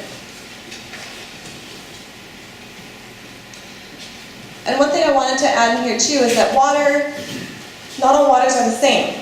And we can see that just driving the highway. Some days the cleaning is high, some days it's low, sometimes it's muddy, sometimes it's clear. And part of that is due to the atmosphere, rain, temperature, but also the water is interacting with. So the character of the water quality parameters that people are talking about, is a result of what is the interaction with the air and the surrounding environment, and also the rocks that the water is touching, because the rocks do contribute minerals to the water that are then dissolved or as pieces of solid in there. And for the baseline data collection, what we're doing right now, understanding the natural conditions, we're trying to understand that natural rock-water interaction. If you're mining, you're going to be blasting rock and moving it and separating it and creating a new rock-water interaction environment. So we want to understand that as well. And all of this work takes a team, and so any good science project is going to take a good team of people, and in this case it involves a lot of state and federal agency personnel, some expert consultants. I'm not the water quality expert. We hire experts to work with us to help understand the project. And also involves the laboratories who do the testing, and our internal staff who do and assist with some of the sampling, and some of the local residents who have helped with the sampling or assisted or monitored and come to watch us do the sampling. So all of that is identified in what's called a QAP, and so people have mentioned that previously, and that's a quality assurance protocol plan, and that's something that's discussed with DEC. It's about where you take your samples, how you take your samples, who analyzes your samples, who checks the data verification. It's a very prescriptive document that makes sure that the data you're collecting is meeting the needs of your question and will be reliable data to use in the permitting evaluation in the future. So we have that document in place, as does Tlingit, Haida, and I believe Takshanuk, and people doing water sampling want to have that document in place, so they're spending money taking samples on something that's useful. And in our case, so it's reviewed and approved by DEC, and our company, internally, so Darwin Green, our other Vice President of Exploration, is in charge of this program with us. And then we use our consulting firm, which in this case is Integral. And so I do have an Integral representative here with us today, Alice Konowitz, and she's been working with us for many years out of Colorado. The firm Integral is based in Seattle, and they come up periodically and work with our local staff to help collect water samples. And then they receive the data from the laboratory, make sure it's good data, and keep a database for us so we can keep cataloging our data. So that's a very important piece, that we're working with the right team and getting the right data. So let's look at the data. First, where are we going to get the samples? So here's an aerial or a satellite image of Glacier Creek Valley. So just to orient everyone, here's the deposit areas here. This is Glacier Creek going down into Kahini and then the highway going down into town. And we spend a lot of time sampling Glacier Creek. We can take samples upstream, downstream, different areas. And so on top of it here, I've put on some data. And we're going to talk about 3 sample points. This is one Upper Glacier Creek and another dot Lower Glacier Creek. We also have a groundwater site here that we'll talk about. Here's the mineral deposit in red.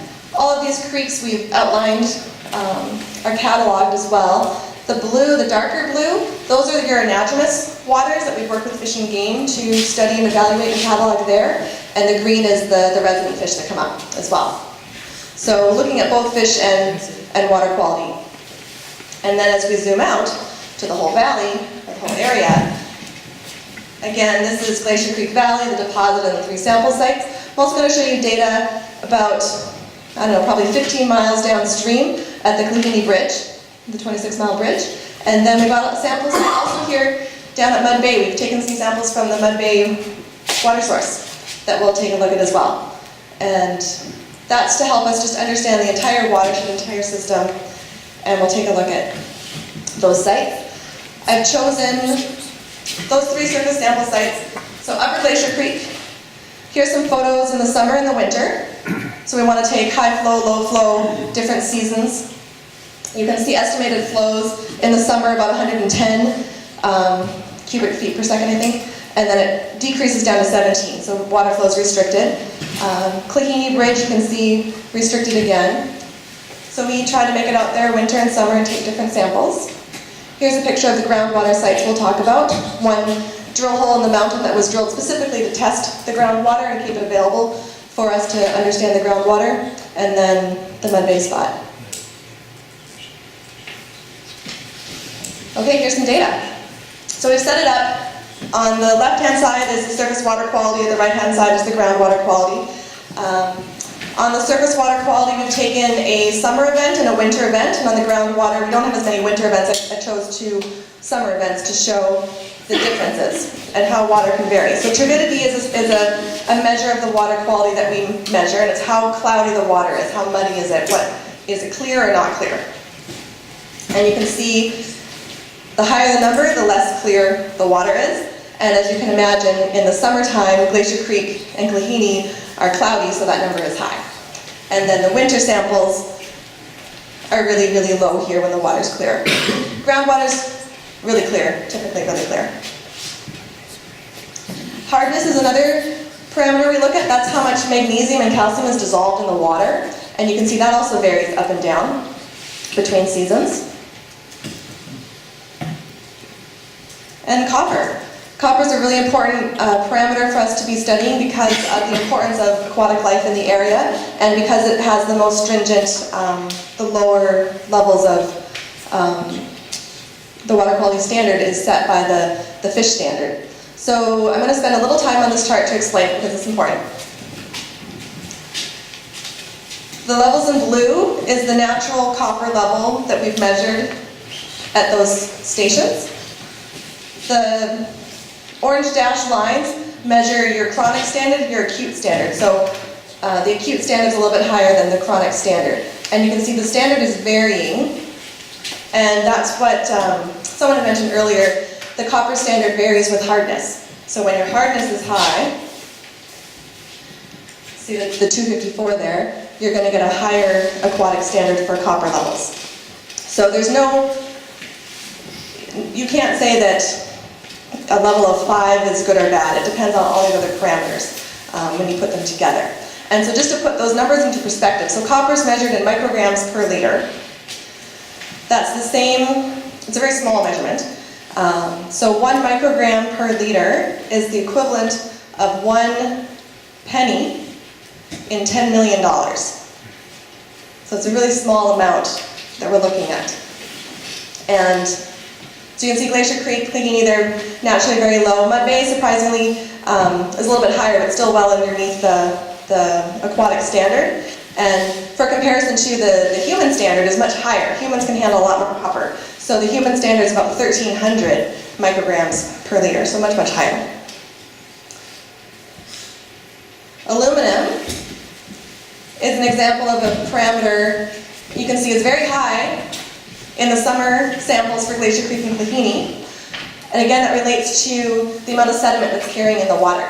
So typically these glacier systems are going to get high aluminum. Here's a case where naturally the river systems, here was aquatic standards again, naturally these rivers are higher than the aquatic standard. So natural waters can be naturally above or below water quality standards. But groups that discharge water then are meeting water quality standards based on protecting those uses of fishing, swimming, drinking.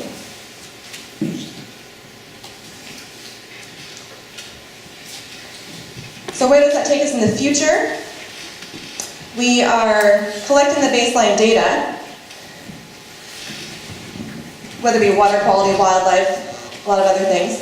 And this is where we are. We're in this exploration and evaluation phase. It's going to feed information into feasibility and technical studies that would then go into drafting permits for mining. So we're still relatively early in the information gathering stage, and then throughout that process there's various input points for public comments on permits, but then our office is always open anytime to take comments as well. And I heard a podcast recently, and someone was talking about, where there's a will, there's a way, but they're turning it around and now saying, sometimes you need to demonstrate that there's a way before there's a will. And that's the way that the modern mining system has come to now, is that the companies have to demonstrate a way to do it responsibly before there will be a will from permitters or the public to support that. So we are working on demonstrating the way for everyone, regulators and the public, to evaluate for us. And part of that we've gone through already. I just wanted to point out that through exploration, there's many agencies involved, main ones in our case being the Bureau of Land Management, the Mental Health Trust, DNR, DEC, Fish and Game, and Army Corps are typically the big permitting agencies for mining projects. And they have various review processes, public processes before they give approvals. And usually there's a monitoring requirement, inspections and reporting that go with it. So everything is constantly monitored and reported on. And in 2015, we had applied for doing some road building. We did submit some water quality data as part of that submission for everyone to evaluate. It's still available. There's water quality data up there, wetland data, wildlife data, rock samples, lots of data available. And then we also have one artesian well on the property. Artesian means that it's producing water naturally. And that now we worked with DEC to have an annual reporting on that. So there'll be water quality samples taken and annual reporting on that.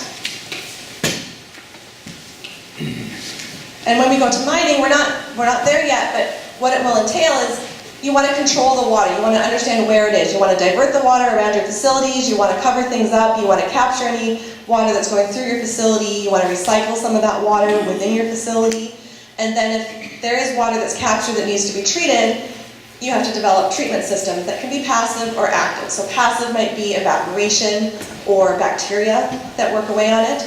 An active treatment might be a water treatment plant that adds lime to something to change the pH and the hardness to precipitate the metals. So there's different options for treating water to take those elements out of the water before it's then discharged.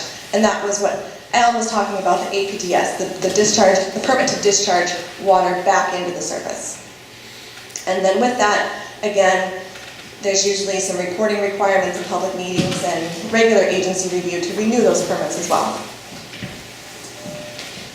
And then how does this work in the bigger picture? There's lots of information, more than just water quality samples. How much water is there? How much does it flow? Do you have a little trickle? Do you have a wall of water coming at you? When you're looking at the mountain, if you're going to blast a hole in that mountain, the water table is there, there's going to be water coming out of that tunnel. And that would have been groundwater that's coming to surface. So how much water is going to come out of that tunnel is a question that we need to analyze. And part of that is studying the weather data. We have transducers down our drill holes in the mountain that measure the water table through the winter and summer and look at that level. And here's just an image of all the work we've been doing on the water on the mountain, because we know water and fish are really important to not only they're important to the community, to us, to the regulators, to protect. And so here's an image. We have a couple weather stations, one down on Glacier Creek and then one at the top of the mountain. We have snow depth measurements. Mid-mountain, we have transducers measuring the groundwater level. We have a couple sample sites. We have groundwater drill holes in green. There's a lot of information we're gathering to build up that story so we know in the future how is the water and the rock going to interact. And I'm running short on time here, but we're also studying the rocks. So we're doing more metallurgy because you can't predict water quality and water treatment plant unless you also know more about the rocks. So we're studying both rocks and water. And that's part of our work as a company to do it in a way that's going to meet permit requirements, community requirements, and our own company requirements to put something together that's a sustainable project for the future. And I just want to briefly mention that that's also the way that the mining industry has been going for many years now, recognizing the need to protect the environment. And so there are many, this is just a smattering of different conferences that are going on, mining water solutions, resources for future generations. Everyone's talking and coming to the table and talking about what is the modern mining system that can work for our future generations. And that's the part of the mining industry that I'm a part of and that our company is a part of and that I want us as a community to work together on as well. So that's all I had today. Putting this information together, I could talk for 2 hours. There's some really cool things that I came up with, and it's been great working with Alice and Dept on putting together some of this community information. And so hopefully in the future I can have more public meetings and provide more information, but this was just a little snapshot of what we had for you, and thank you all for coming. Thank you, Lynn.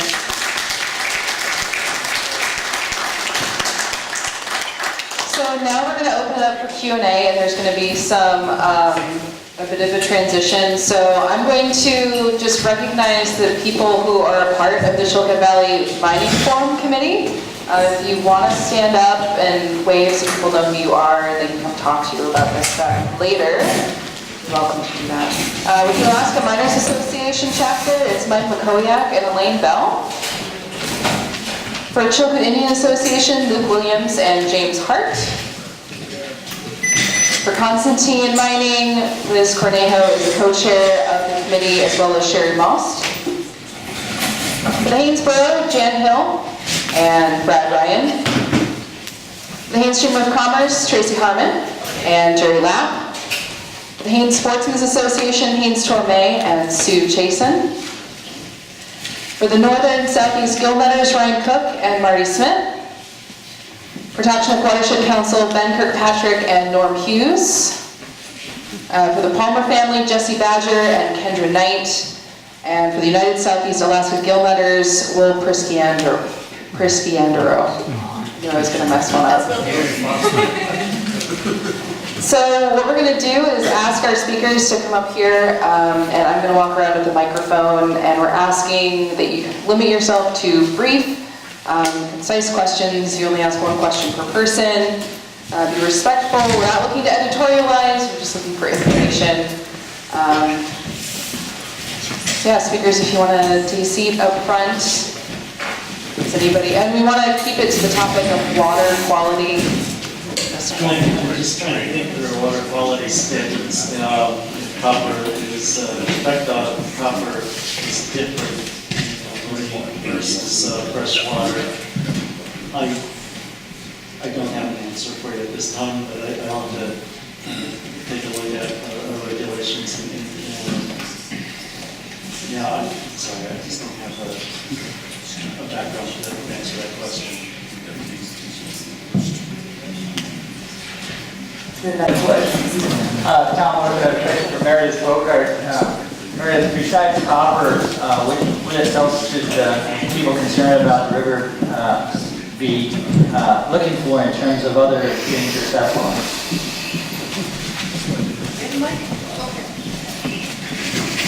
This is that's a good question. And I think that there's a lot to look into. I think that we should be developing the full baseline and looking at the full picture of what is going on right now. Copper is a big one for fish in particular, but yeah, I guess, I don't know off the top of my head another list beyond that, but I think that, yeah, copper is a big one right now.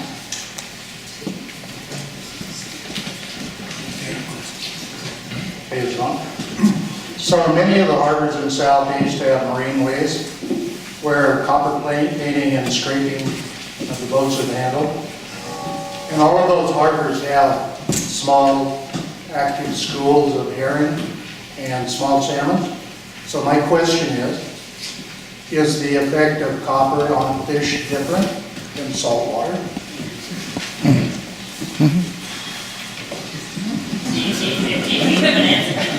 In association with the Watershed Council, and we collect a lot of data in the valley over the last 15 years probably, and we try and make it available to the public, so they know what we're up to and finding data and things like that. So we try to make our information public. Meredith can correct me if I'm wrong about this. But as far as the data that's collected at the testing sites for the mine, proposed mine site, will that ever be public? Is it public, or is it something you keep close until you get permitted? Thank you. Thanks, Rob, that's a good question. We do periodically put together data to make public, like we did for the last environmental assessment we put it out. We put together a big water quality report with lots of data in there, tables, maps, and a whole assessment of that water quality data that was needed for that assessment. So typically through the process, we're busy collecting a lot of data, and there are certain points where that will become released for evaluation and permitting process as well. And what we try to do is collect the data over periods of time to make sure that we're presenting representative data and data that's gone through quality assurance testing and is meaningful to the analysis. And so then we can write a memo or a report that outlines all of the methods and the data and conclusions for consumption, for reading, for evaluation. So there'll be periodic times that we'll release data with respect to water quality. And then we'd be open to certainly working with other groups too and collaborating and maybe going out together and sampling at a site and sharing some of that data. And, it's great that we've got a local watershed council. We've got Tlingit and Haida regionally doing water quality sampling at a high bar of rigor, and we've got DEC doing some of their own monitoring in Constantine and schools. And one of the schools has expressed interest in coming to the site this summer to help with water quality sampling and see what it looks like. We've had Chilkat Indian Association representatives out to work with our water samplers and to see how it's done and participate in some sampling. So we're certainly open to sharing that data and working with the community to see how the water is being studied, and then through permits, how it will be monitored. If I could just back up one question about the copper and marine, and spending a little more thinking about it. I mean, there is a research. I mean, Meredith is involved in research on the effect of copper on salmonids. In most of the scenarios that we've looked at have been freshwater. Freshwater, discharges into freshwater. It's more of it's a smaller volume of water that we're dealing with. So effluent with copper concentration will have a greater effect in the freshwater receiving environment. As far as I know, I'm not familiar with any research being done on copper and its effect in the marine environment. But the marine environment being a larger body of water, discharges of copper may have a lower influence. But what the effects are in marine water and the chemical effects, the cumulative chemical effects, like how we have hardness-based limits for metals, that's where the uncertainty lies, is what is the cumulative effect in marine water versus fresh water. So that's why I was struggling for an answer. So as far as I know, I would think that the copper would affect marine life similarly. However, we're not certain as to what the cumulative effect of the overall chemicals in marine water versus fresh water. I don't think it's been as well researched between the two water types. Yes, I have a question for our DEC representative. The Red Dog mine usually tops the list, and Greens Creek's been on the top 10 of the worst industrial polluters in the United States. And what is DEC doing about this? So, in terms of pollution, the mines in Alaska show up on the EPA's Toxic Release Inventory, or TRI report. That report consolidates all discharges from mine facilities, regardless of whether or not that discharge is within a regulated facility or not. So for Red Dog has been number one in terms of discharges under the Toxic Release Inventory report. Has been number one for going back to at least 2008, 2009, I'm sure much further. And probably about 99, 98% of the discharges reported in that report, and the same as Greens Creek, are disposal in regulated facilities, meaning that they are permitted for that disposal, and that disposal is monitored and evaluated. So that TRR report, when it talks about the highest level of polluters, it doesn't really address or discuss how much of that discharge is actually within a regulated facility. So from my perspective, it's a little misleading. It's like, yes, the numbers are high, they're consistently high for the state, but what they don't say is that those discharges are within regulated facilities and they are permitted. If they discounted those, the discharges would be two orders of magnitude lower. So, thank you. Big difference. My name's Ben Kirkpatrick. I have a question. This is probably for Allan again. But Liz mentioned it in her effort that using aluminum as an example, that naturally it's quite a bit higher than the standard. Does that mean when you go into the permitting process that you've basically saturated the aluminum so you would not allow more to basically take sort of a naturally degraded system and make it even worse? So because of that high level, would that actually negate the additional aluminum being added to the system? Yeah, I was looking at Liz's graph, and where he had elevated aluminum well above water quality standard. And kind of going back to my discussion about Tier 1 versus Tier 2 waters and the level of protection it offers. Aluminum as a parameter based on the data that was summarized in the graphical of Liz's presentation would suggest that that aluminum may be a Tier 1 parameter, and if it were classified as a Tier 1 parameter, then a permit limit for aluminum would be set at water quality standards. So even though the water body is naturally high in aluminum, when we develop a permit limit for that constituent, it would be set at water quality standards, assuming that it would be a Tier 1 parameter. Allan, I have a question for you also. Do you know when the state will be addressing the human health criteria for salmon consumption? Yeah, so our water quality standards program is actively working on it. I didn't see the questions, sorry, I didn't thank you. They're working on it. It's an ongoing process. Our water quality standards program has what they call a triennial review. So every 3 years, they identify those parameters by which they are going to do a focused study. And human health criteria for fish consumption is one that they're actively working on.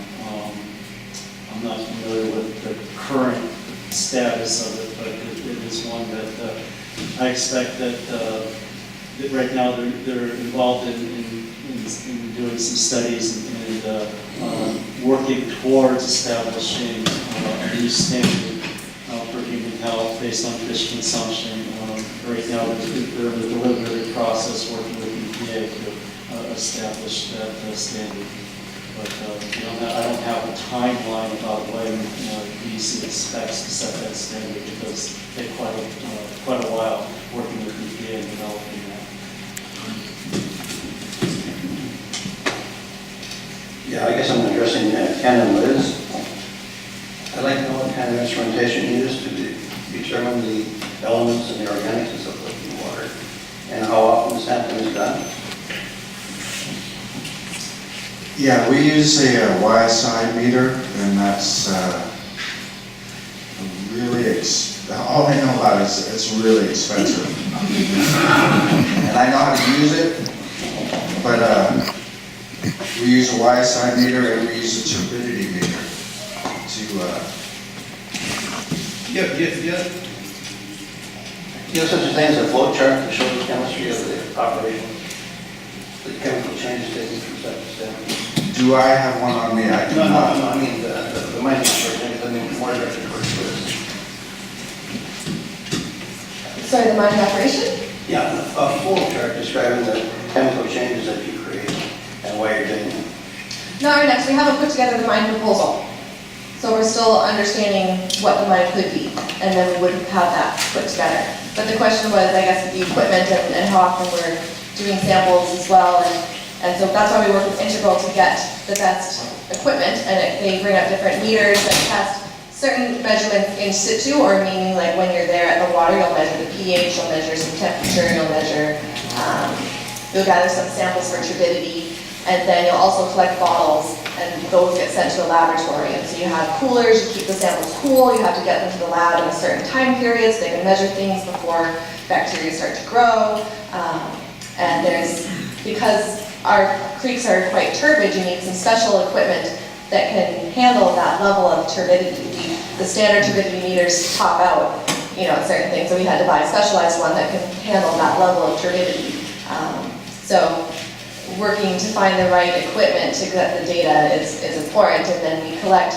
There's not a prescribed, collect every week or every month or every year, but we try to collect during low flow seasons or high flow events, or during perhaps a storm event that's following a long dry period, trying to capture what might be meaningful data, or in the spring, the freshet, the first melt that's coming off as things release as well. Those are important events to capture to get the variety of data. Yes, this question is for Liz. I didn't notice on your copper slide, but I did notice on the aluminum one, you listed total aluminum, but Alaska water quality criteria are based on the dissolved fraction.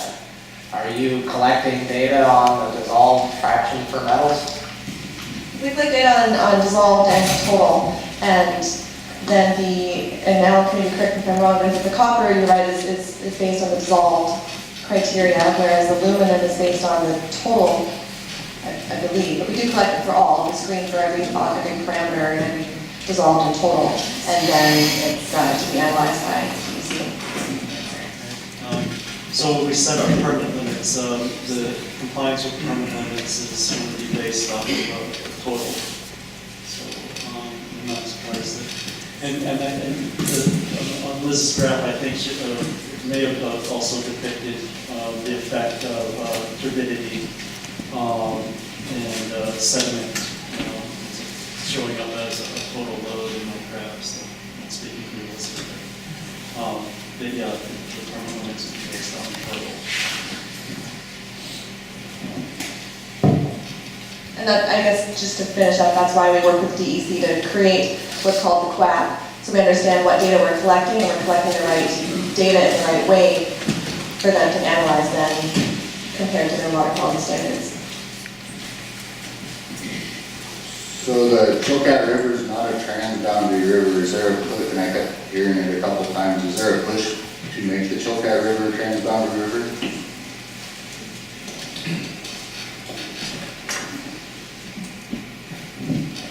From what I've seen, there's parts of the watershed that do transverse the boundary. So the Chilkat is transboundary. Is that what you were asking? Yeah, it's not listed in the transboundary, as a transboundary river.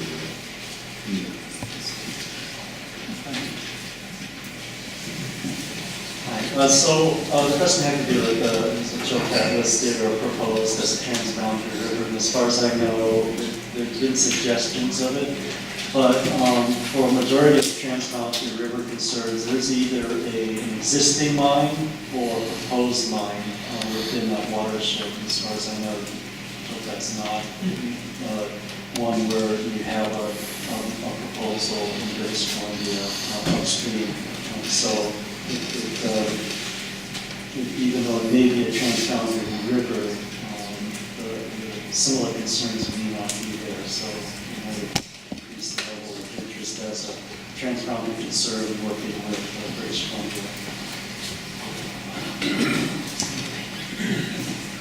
I think one thing to add as well is that this project is all in Alaska, so it's under Alaska regulations, and it's within the watershed side of Alaska, so all the waters are drained within Alaska and regulated by Alaska regulations.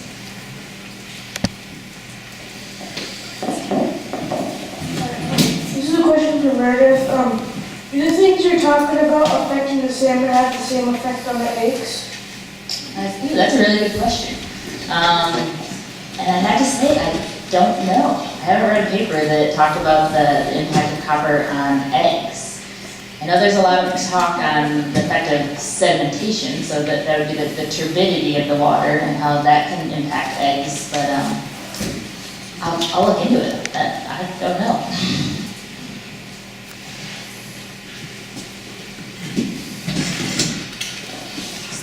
Based on the information I've heard tonight, it seems as if baseline is one of the key factors to be able to monitor and police moving into the future. So I'm curious as to how many samples individually have been taken by both Constantine or Takshanuk or state agencies as a whole. I'll just from holiness. Takshanuk has taken about 4 quarterly samples so far in different locations.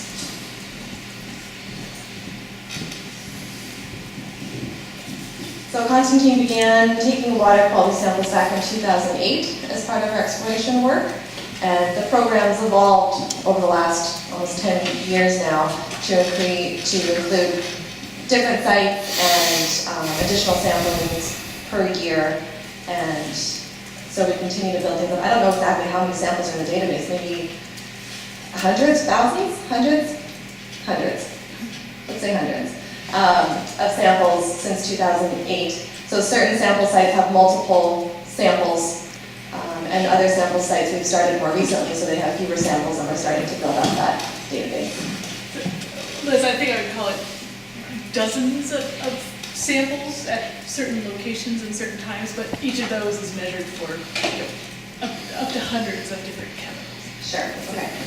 Yeah, and each time we go out, we sample a variety of places, what we call upstream and downstream of any potential development. So for example, when we did our road work, before we did the road work, the streams that we were thinking of crossing, we took samples upstream and downstream so that once you have your development completed, whether it's a road or a line, you're able to then monitor the upstream and downstream pairs. And so since we don't know yet where we're going to be developing things, we often take a lot of samples in different places to start to build that up. The DEC sampling or monitoring relative to the Palmer project, I'm not aware of the DEC as an agency taking samples in relation to that project. There may be some samples taken nearby water bodies that have been done over time, but I don't recall any specific that the DEC has taken specific to this project. And that's not untypical. The project proponent is responsible for collecting baseline data to present to the agency. So during permitting, we may have concurrent samples to validate or verify the permittee's sample results. But at this point in time, the department ordinarily would not take samples for a project that's in exploration.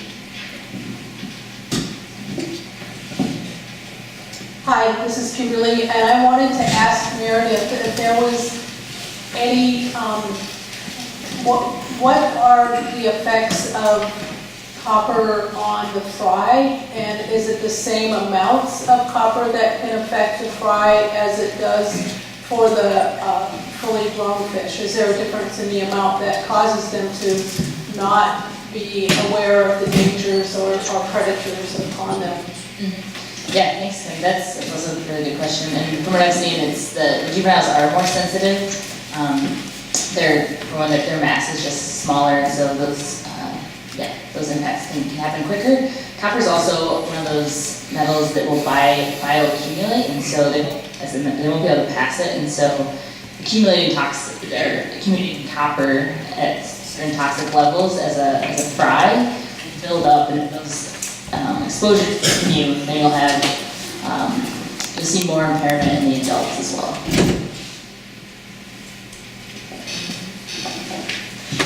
My question is for Liz.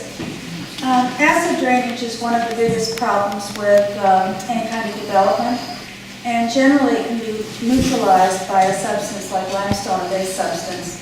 And it's my understanding from what I've been told, there's large amounts of limestone in the mining area. Is that so? Short answer is yes. The rock that we have is, the vast majority of the rock in the area came from seafloor rocks, and seafloor rocks are typically basalt rocks and mudstone, and so that's what the majority of the mountain is. And through the process of getting them from the ocean floor up into the mountain, through metamorphism, it added a bunch of calcium to the rocks. So they're not technically limestones as a geologist, but they contain a tremendous amount of lime in them, a lot of calcium neutralizing potential. And so that's one of the rock studies that we do, is understanding how much neutralizing potential do the rocks around the deposit have.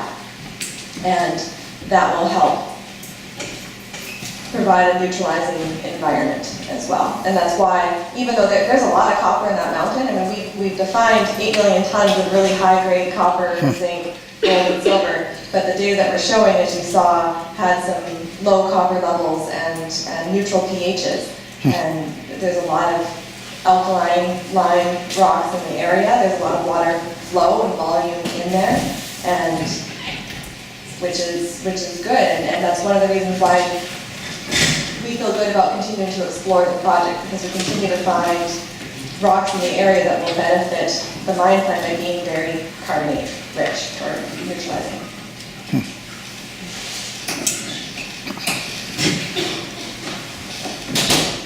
I think this is probably a question for Allan. Because of limited state resources, my understanding is that there's very limited ability that the state has, or if that's even a function of the state, to monitor, to continue to do monitoring. Please correct my misunderstanding.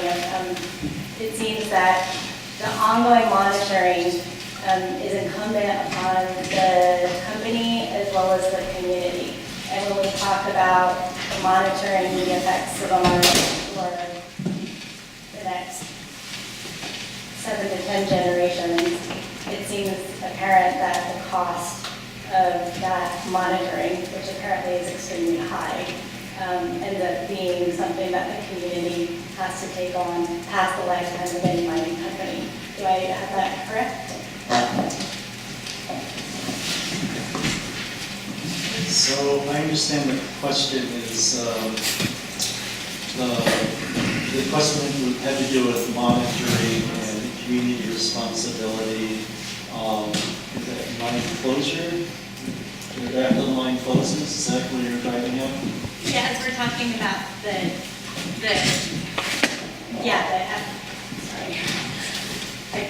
the language is hard for me to, apologies, but whatever is being discharged in the waters, the health of the waters that's being discussed right now, and monitoring that into the future, that it seems that is incumbent upon the community, the companies, but once the companies are no longer in business, that's still something that is incumbent upon the community. The state's not going to do that, right?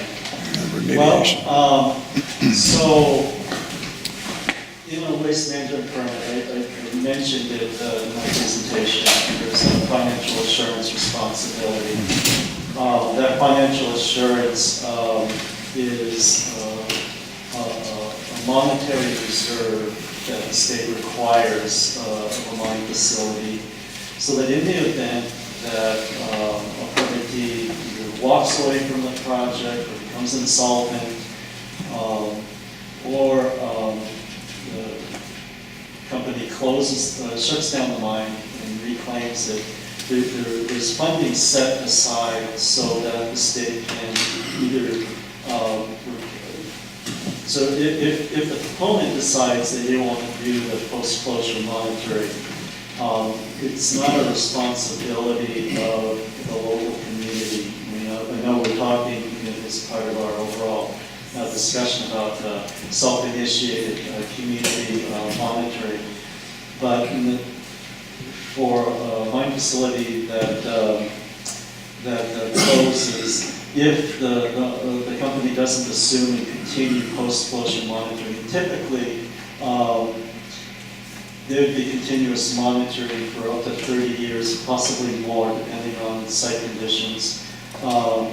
If the company decides not to do it, the financial assurance amount, that bond, could be accessed by the state to continue that monitoring effort until the site demonstrates that there are no environmental concerns after 30 years of data collection and monitoring. So that's kind of the safety mechanism that's built into the DEC's waste management permit, as well as Department of Natural Resources reclamation closure plan approval. Both of those permits share a financial assurance element, so that the state or the local community doesn't bear the cost of post-closure monitoring if the mining company opts not to fulfill that monitoring obligation. It looks like we have time for one more question. Is there another question out there?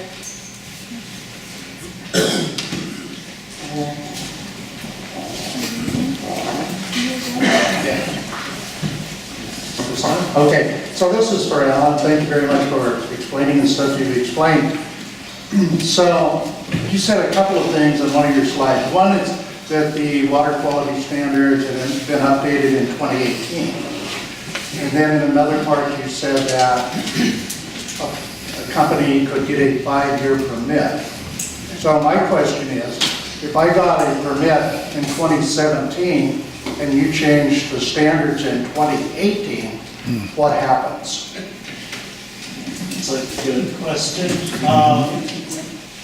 So when a regulation becomes promulgated and is effective, those regulations then apply to future permits, and depending on implementation, because we do have to have EPA approval before we can implement the regulation under the Clean Water Act. We'll discuss implementation with EPA. Sometimes the water quality standards change to the point where an existing facility can't meet those standards. And so there's the ability to authorize a variance to that standard, with the idea that over a certain period of time, the company would be working towards becoming compliant with that new standard. Or sometimes the water quality standards change in such a way where the department determines it's feasible for that permittee to be compliant with that new standards. And so then we would modify that permit so that that new standard would be effective in the permit, the existing permit. So there's a little bit of variability, but once that reg is promulgated, it's effective and applies across the board. It really becomes a question of implementation. Okay, thank you. All right. Unless you guys want to answer one more question, have one more. A little bit of time.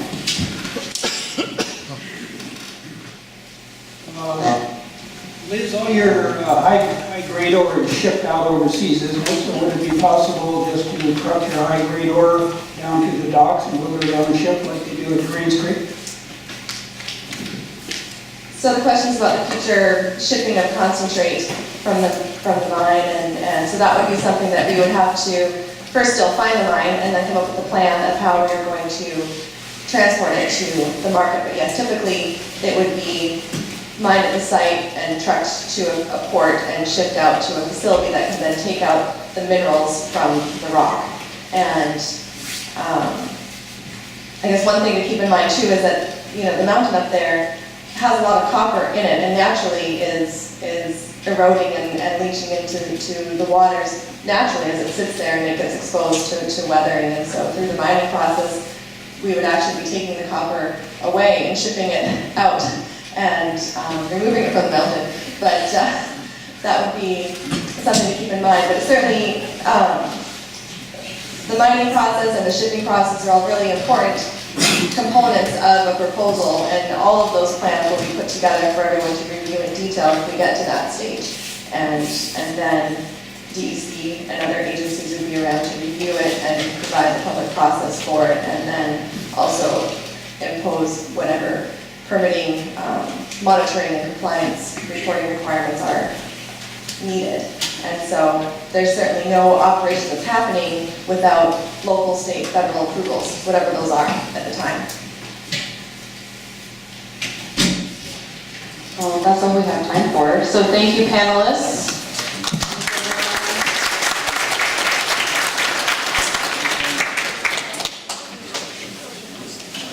Yeah, so we have some time if there's a closing comment for the Water and Mining Forum.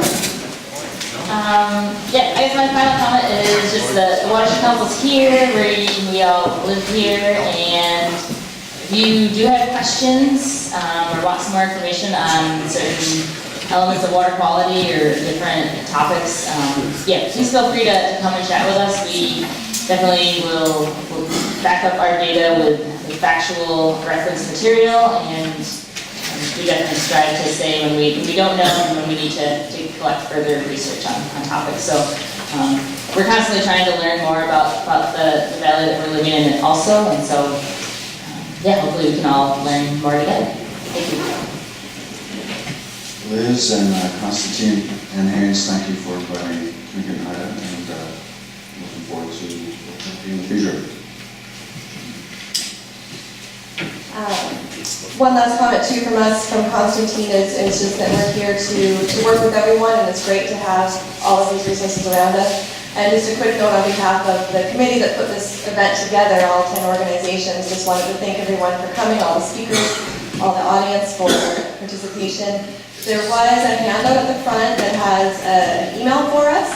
It's CV, it's Chilkat Valley Mining Committee 99827 at Gmail. It's on this sheet. And so that's a way to give us feedback about the next forum or other topics you would like to have. If you liked this shorter evening format or the longer 2-day format we had in October. So please do give feedback on the committee and the forum through that. There's also a Facebook site that you can access called the Chilkat Valley Mining Forum Committee on Facebook, that you can access all the contact information there as well. So thank you.